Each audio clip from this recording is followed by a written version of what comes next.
Hello again, everyone. Mary Rose here at Stitch Bliss Corner on the 28th of June 2025. So I just thought I'd come back and show you what I've been up to. I've finished Thunderbolt, and in the meantime I've been stitching on something else until I got round to doing this video. So I'll show you that before I go on to Thunderbolt. And then I'll be doing plans, etc. So I thought, well, let's just get on with it. So this piece here, it's called Tranquility by Sun Kim, and I usually stitch on this when I'm waiting to do a video before I start something new. So I particularly like this one, and I'm looking forward to stitching that cat. We do have, it's winter here, so it's quite cool, and so we put a little bit of food in the shed for the cats that might be wandering about. I don't think they're strays. I think it's just, we're probably on their circuit as they go through, and we have a camera there that captures them from time to time. So it's just interesting to see what cats are like. I mean, I never really was one much for cats, but since the internet and all, you see all the things they get up to, because they do say that in intelligence, the cats are second only to chimpanzees. And I think they're probably right, because they're pretty smart. Anyway, so it'll be good to be able to stitch him. So here's a bigger picture of the piece. And I'll just show you where I'm up to. Oh, sorry, I bumped the table.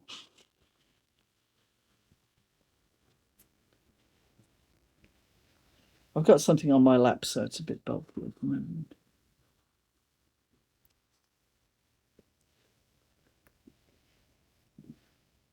So there's where I'm up to. I'm sort of working across, so I kept my threads there because it's easier to do that for me at the moment. And there are half threads on here. The water is all half thread, and then there's the full crosses.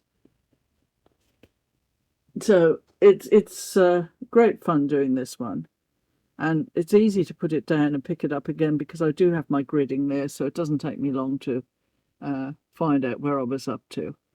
I quite like those houses. Be lovely to have a view like that, wouldn't it? So anyway, so that's that one. Now, this came in a kit, so I'll just show you what I do with this particular kit.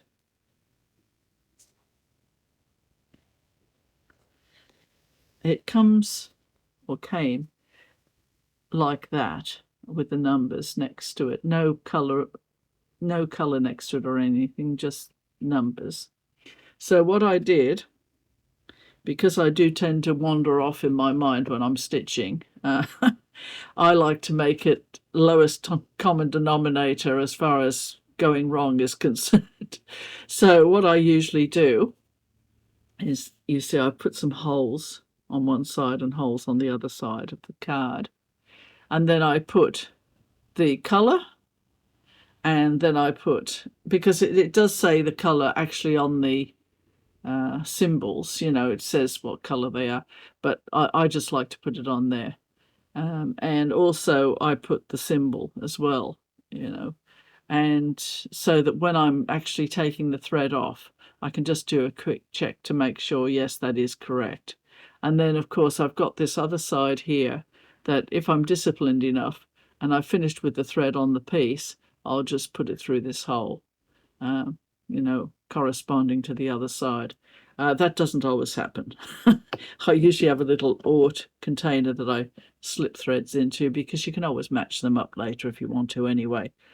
So that's that little interim piece. I thought I'd just show you that. So on to Thunderbolt. Now, I'll just show you the original artwork by Mark Keathley.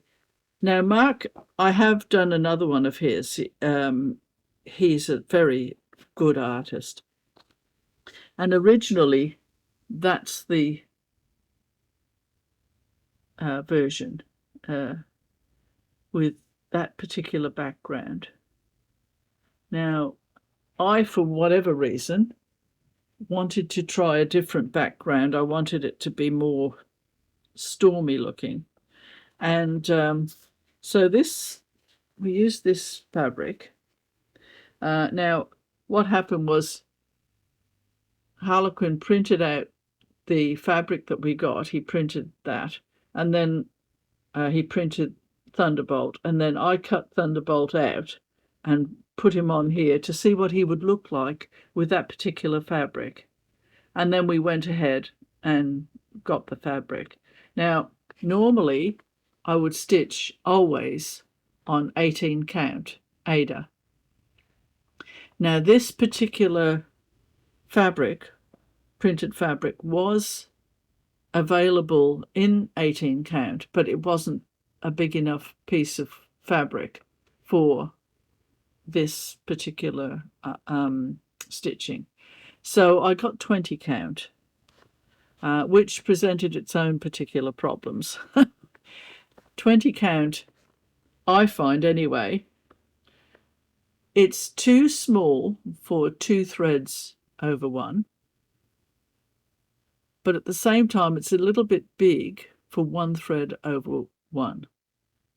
So what I ended up doing was I would do my first half across, when you do your cross. I do my first half, and then I do another half, over that, and then the one over the top. So it would be 3 threads going into each square, which made it just about right for me. But it did mean that I spent, well, not twice as long, but 1.5 times the amount of time I would have used up if I'd have done 2 over 1. So it did sort of make it last longer. And printed fabric, I have used printed fabric before. One was on Pilot Cat, and the other one was on an X's and O's piece, The Swing. And if I find those, I'll put them up so that you can see. Well, I'll take a photograph and put it up so that you can see what they look like.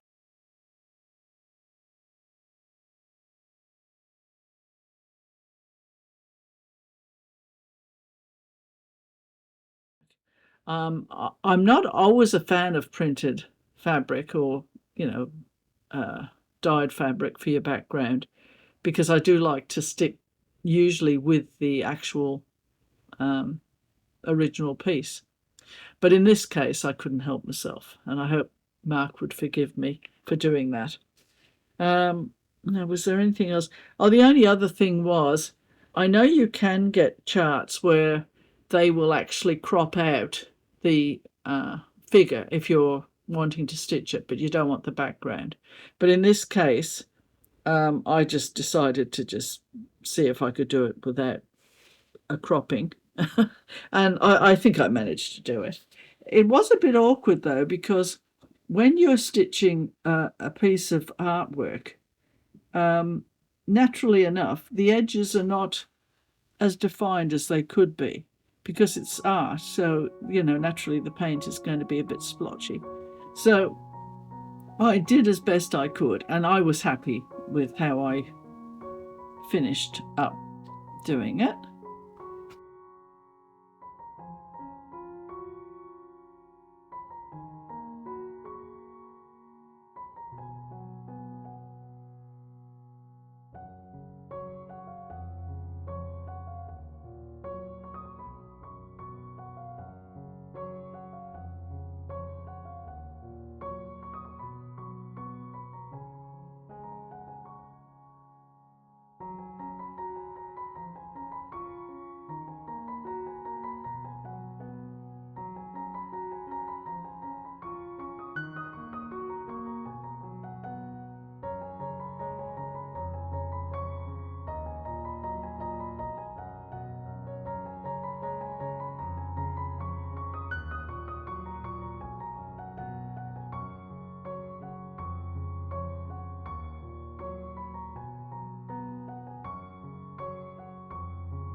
So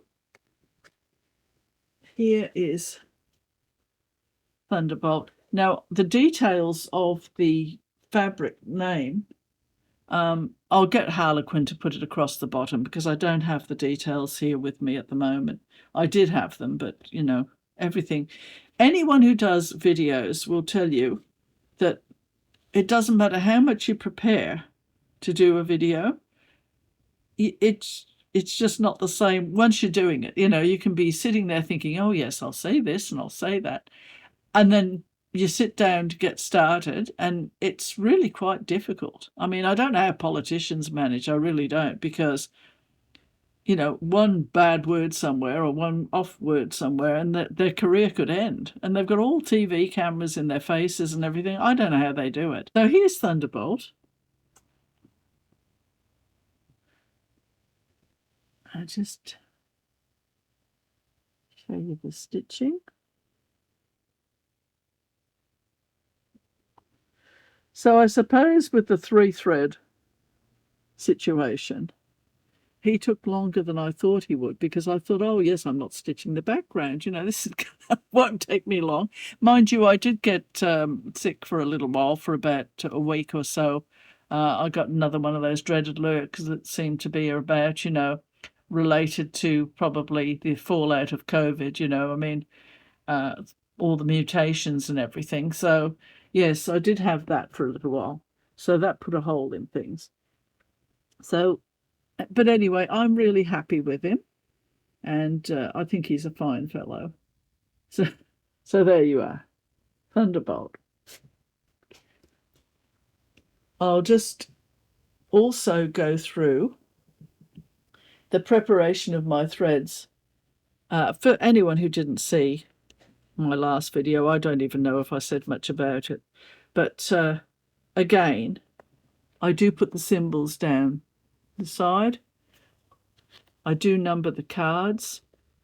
In this case, it went from 1 to 6. And there are times when I also just have these all together like this, and then I will do a second set with the symbols and everything, and I just take a few threads off because it's lighter to use it that way, easier. And also your original threads, they stay a lot cleaner and, you know, less handled, you know what I mean? But in this case, I just kept them all together because I thought I wasn't going to be using, you know, I thought I'd be a lot quicker. Well, it didn't work out that way, but that's what happens sometimes.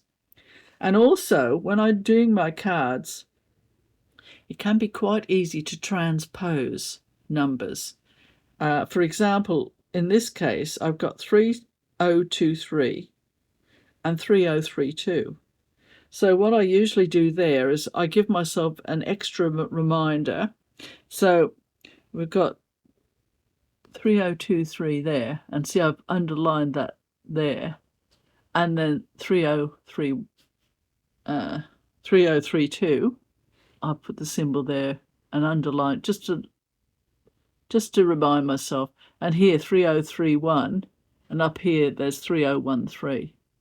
So if you're switching off when you're stitching, it's so easy to miss that. So I try to do things to make it easier so that I don't make mistakes, because it is annoying if you're stitching away there and you realize that you've done a whole line of stitches in the wrong color and everything, you know. But I think one of the good ways of frogging, not that I frog that often because of my fail-safe methods, but it does happen just the same.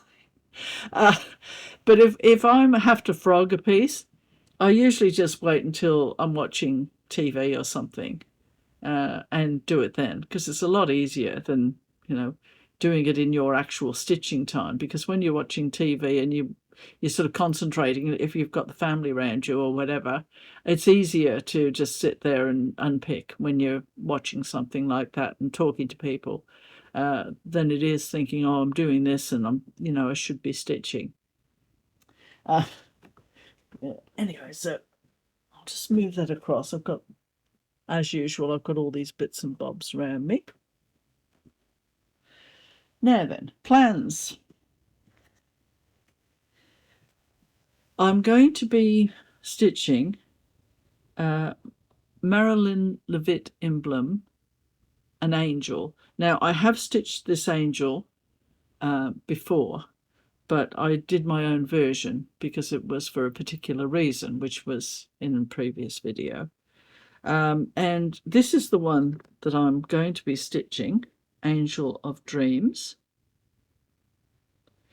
And I'm going to go through the whole process from start to finish in a video. I'm going to do little videos and, you know, so that you see right from start to finish what it is to stitch one of Marilyn's pieces.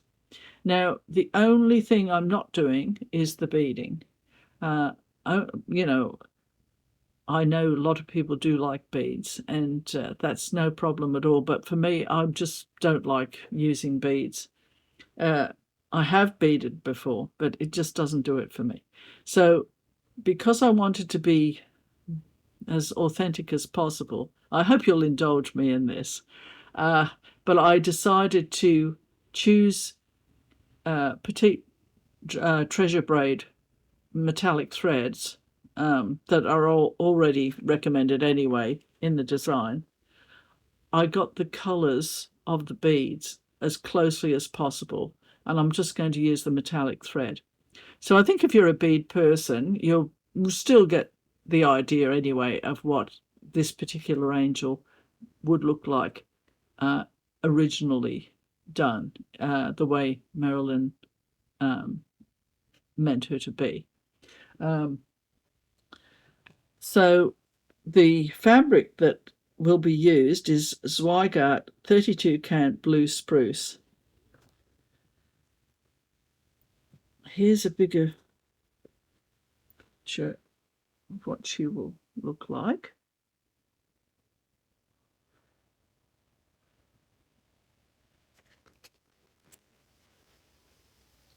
Now, this particular fabric,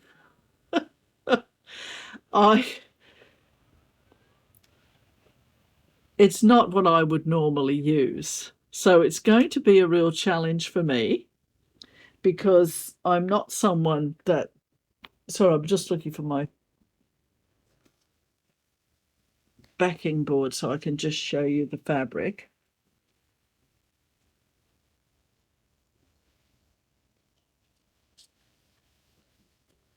When Marilyn was designing,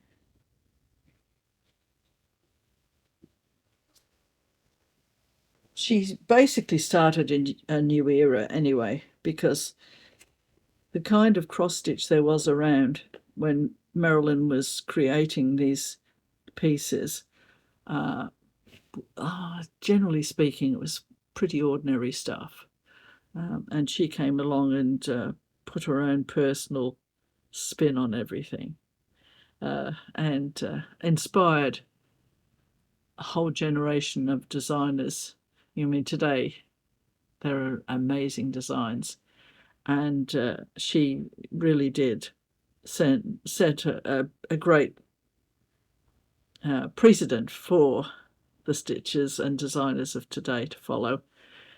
So anyway, in her wisdom, she chose this blue spruce fabric. Now, it's very creasy, and it's linen, and it's not evened. You can see it there. You can see where there are uneven areas. Now, I'm going to be doing 2/1, and I'm going to do 1/1 for the skin. Now, I have looked at some of the mermaids and angels done on, stitched on linen, on this sort of fabric. And I don't know, it looks a bit distorted, I find, the features. But nevertheless, there's a kind of what's the word? An organic kind of look of, it sort of works, but it sort of is one of the reasons why I always go for even weave when I'm doing faces, because I always feel that I get the best results that way. But I'm willing to give this a shot. And it's very much hit and miss, I think, if it's going to work or it isn't. So it's going to be very interesting to do this. It sounds like I'm not really looking forward to it, but I am looking forward to it because I want to see what it looks like. Now I've got my center there, and normally, just pull this thread. Excuse my throat, please. It's I'm just still getting over that bug. But I thought if I don't get this done, because I did say I was going to get a video done in June, so I was determined to do it. Now, you see the middle there? I'm going to do 100 stitches in there just to get myself started off. So I do have my center there. And then I'm going to try and grid off that, because I can't, normally I would grid before I start, but this thread count is so bizarre to me that I will not be able to do it that way until I get my block of 100 stitches in, and then I think it'll be easier to grid off that. So that's the plan. And yeah, I mean, hats off to people who stitch on this sort of fabric all the time. They probably really like the effect of it. And who's to say that I won't like the effect myself? So I'm willing to give it a shot, in memory of Marilyn and the, legacy that she has given us all. I did do a video actually on her and her life and everything and her pieces, which I'll get Harlequin to link below and maybe put across the screen the number of the video. I don't remember the number, but it was pretty early in the piece. I called it Angel of the Threads, I think. But anyway, he'll put it down for you. Thank you, Harlequin. And and I'll just show you these. These are the treasure braid threads, and I'll get them all out properly when I do the video. It's just to show you. Doesn't that get you excited? Well, it gets me excited. I do like my sparkly threads, I must say. So that's going to be the next thing up I'm going to do. So I don't know if I'll start in July or if I'll just stitch on my in-between piece for July and start in August. But I'm hoping that once I get started on the angel, it won't take too long to go right the way through and finish her. And then after her, I really shouldn't be looking at Angie Coleman, the Angie Coleman site, because what did I come across but this one? Angie Coleman designs and this particular one. Now, anyone who's watched me before would know that I am an Anne of Green Gables fan. Always loved that book. I remember when I was at school, that was in England actually, and I would have been about 9, and the teacher was reading a chapter of Anne of Green Gables every week. She'd read to us. And spoiler alert, if you haven't read Anne of Green Gables and you're thinking of doing it, but there's a chapter in it, The Reaper Whose Name is Death. I think it's something along those lines. Don't quote me, but I think that's basically the name of the chapter. And it was when Matthew died. And we were all in floods of tears. It was so beautifully done. And I think that's the thing with children's books of people like us, anyway, in the 60s, in the 50s anyway. When you were at school, you weren't spared heartbreak. You know, they would read things to you that weren't always happy, and I think it kind of stretched you. It made you understanding that of life's ups and downs. It prepared you better for it. I mean, I think there probably isn't enough of, well, maybe there's, anyway, my thoughts on it as a book, it really was a fabulous piece of work. And the Angie Coleman, if you can't find the pieces under that name, Maddie Charts is the other. I think Maddie Charts is either, goes along with Angie Coleman. I'm not quite sure, but if you can't find it under Angie Coleman, you can find it under Maddie Charts. And this one, what I'm trying to get round to, is that I can imagine Anne and Marilla out in the garden of, I mean, to me, that looks just like Green Gables in the background there.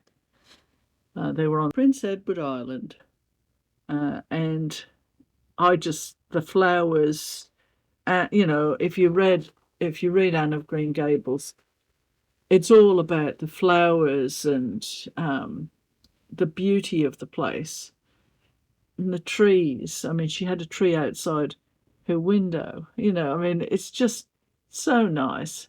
And that's the one that I'll be heading towards anyway, starting after I've done Marilyn's Angel. And Harlequin was good enough to print off the original artwork, which I really should say, what is this? Oh, it doesn't have the, it's called Amish Quilts, #1. And it's a bit ironic because Anne didn't like doing any kind of quilting or anything. I think Marilla used to set her to do things and she didn't particularly like anything like that. She wanted to be outside, communing with nature with her best friend, Diana. And that's the original artwork. And then here is the stitching. Yes. So apologies to all who aren't Anne of Green Gables fans or have no idea what I'm talking about. But lovely, lovely book. But now I'm going to finish up with a 17th century nun's prayer. Keep me from the fatal habit of thinking that I must say something on every subject and on every occasion. Release me from craving to straighten out everybody's affairs. With my vast store of wisdom, it seems a pity not to use it all, but you know, Lord, that I want a few friends at the end. Keep my mind free from the recital of endless details. Give me wings to get to the point. Seal my lips on my aches and pains. They are increasing, and the love of rehearsing them is becoming sweeter as the years go by. I dare not ask for grace enough to enjoy the tales of others' pains, but help me to endure them with patience. I dare not ask for improved memory, but for a growing humility when my memory seems to clash with the memories of others. Teach me the glorious lesson that occasionally I may be mistaken. Keep me reasonably sweet. I do not want to be a saint. Some of them are so hard to live with, but a sour old person is one of the crowning works of the devil. Give me the ability to see good things in unexpected places, and talents in unexpected people, and give me, O Lord, the grace to tell them so. I think that's another one with a lot of wisdom in it.